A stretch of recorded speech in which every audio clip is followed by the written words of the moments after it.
सरकारी बैंकों के प्रमुखों से मिलेंगी वित्त मंत्री निर्मला सीतारमण। रेपो रेट में कटौती के बाद पहली बैठक। आरबीआई ने हाल में रेपो रेट में भारी कटौती की है। केंद्रीय बैंक ने पॉलिसी रेट में 50 आधार अंक की कमी की है, जबकि सीआरआर में 100 बीपीएस की कटौती की है। इस बीच वित्त मंत्री निर्मला सीतारमण 27 जून को सार्वजनिक क्षेत्र के बैंकों के प्रमुखों से मिलेंगी। 1 लाख रुपए पार करने के बाद अब कहां पहुंचेगा सोना? जाने ईरान और इजरायल के बीच तनाव से क्या पड़ेगा असर? इजरायल और ईरान के बीच तनाव बढ़ने से सोने की कीमत में इजाफा हो गया है। शुक्रवार को सोने की कीमत प्रति 10 ग्राम 1 लाख रुपए को पार कर गई। एमसीएक्स पर सोने के अगस्त वायदा अनुबंध की कीमतें शुक्रवार को 2011 रुपए या 2.04% बढ़ गई थीं। सोना 1 लाख रुपए के आंकड़े को पार कर 1,0403 रुपए प्रति 10 ग्राम पर पहुंच गया। मिडिल ईस्ट में तनाव बढ़ने से सोने की कीमत में तेजी आई है। माना जा रहा है कि यह तेजी अभी कुछ दिनों तक बनी रह सकती है। वहीं कुछ जानकार अभी भी सावधानी बरतने की सलाह दे रहे हैं। उनका कहना है कि सोने की कीमतों में जल्द ही गिरावट आ सकती है। इजरायल ईरान की लड़ाई से भारत को कितना नुकसान? जानें। 31,000 रुपए करोड़ की कंपनी के मालिक संजय कपूर का यह सपना रह गया अधूरा। क्या करते थे करिश्मा कपूर के एक्स हस्बैंड? उद्योगपति और बॉलीवुड अभिनेत्री करिश्मा कपूर के पूर्व पति संजय कपूर का गुरुवार को निधन हो गया। इंग्लैंड में पोलो खेलते समय उन्हें दिल का दौरा पड़ा था। 53 साल के संजय कपूर सोना कॉमस्टार के चेयरमैन थे। यह गुरुग्राम में स्थित एक ऑटो कंपोनेंट्स कंपनी है, यानी इनकी यह कंपनी गाड़ियों के पार्ट्स बनाती है। यह कंपनी पूरी दुनिया में गाड़ियों के पार्ट्स सप्लाई करती है। संजय कपूर ने automotive component manufacturers association of India (ECMA) के अध्यक्ष के रूप में भी काम किया। एक्मा भारत में ऑटो पार्ट्स बनाने वाली कंपनियों का एक संगठन है। वह भारतीय उद्योग परिसंघ (सीआईआई) की मैन्युफैक्चरिंग काउंसिल के सह अध्यक्ष थे। वह देहरादून के दून स्कूल के बोर्ड सदस्य भी थे। उन्होंने इसी स्कूल से पढ़ाई की थी। ट्रंप ने बताया कितना पैसा है उनके पास। सिर्फ क्रिप्टो से कमाए 5 अरब रुपए। जाने भारत से कितनी हुई कमाई? अमेरिका के राष्ट्रपति डोनाल्ड ट्रंप ने अपनी संपत्ति का पहला सार्वजनिक वित्तीय विवरण जारी किया है। यह विवरण शुक्रवार को जारी किया गया। रॉयटर्स के अनुसार इसमें उनके परिवार की क्रिप्टोकरेंसी में भागीदारी से हुई कमाई का भी खुलासा किया गया है।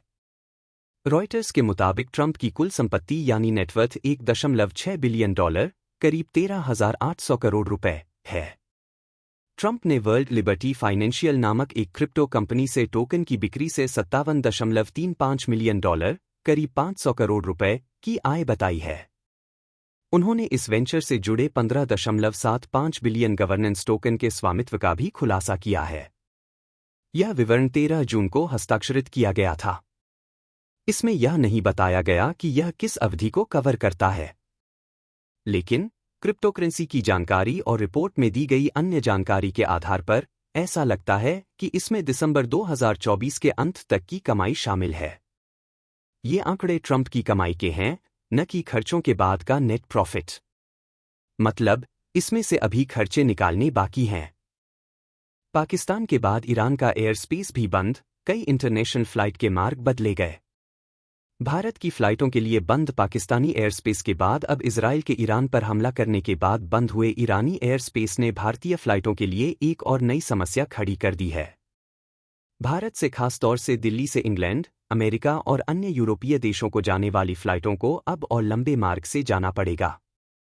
एयर इंडिया ने बताया कि इजराइल के ईरान पर हमले के बाद ईरानी एयर स्पेस बंद किए जाने की वजह से शुक्रवार को उसकी लंबी दूरी की 16 फ्लाइटों के मार्ग बदलने पड़े।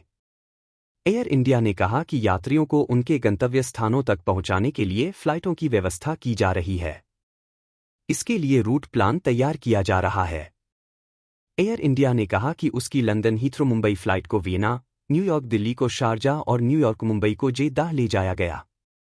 इसके अलावा लंदन हीथ्रो दिल्ली फ्लाइट के मार्ग को मुंबई की तरफ बदला गया। मुंबई लंदन हीथ्रो और मुंबई न्यूयॉर्क को मुंबई के लिए मार्ग बदले गए।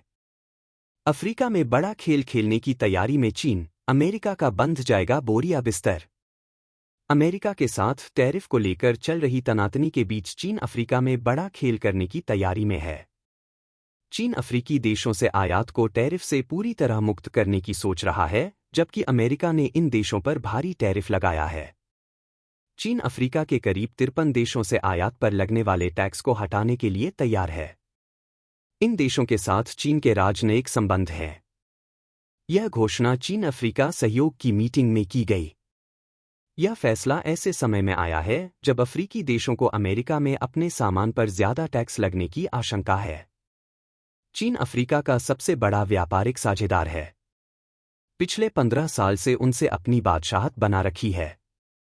2023 में अफ्रीका ने चीन को लगभग 170 अरब डॉलर का एक्सपोर्ट किया।